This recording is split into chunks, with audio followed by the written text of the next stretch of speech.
Pero way ik ang ombudsman sa pagkagis, pagpatag, pag-upaw sa kabukiran sa Kambuhawi sa Balamban. Unya kung imong paminaw ng plano sa Department of Public Works and Highways, di lang ni usa, di lang ni duha, daghaning bukid ang maapektuhan.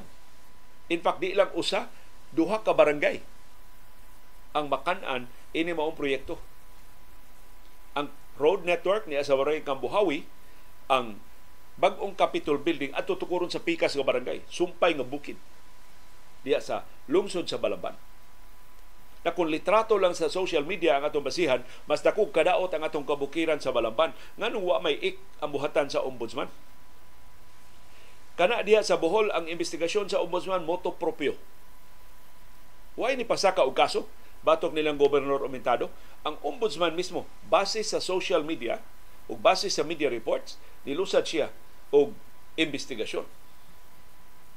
Na hinaot samang attitude ang huptan sa Visayas Ombudsman o sa buhatan mismo sa ombudsman dito sa Manila ining kaso dinhi sa Subo. Pero nabalaka di sila sa makaisog batok sa lokal nga mga opisyal dinhi sa Subo kay konektado man kay Malacañang.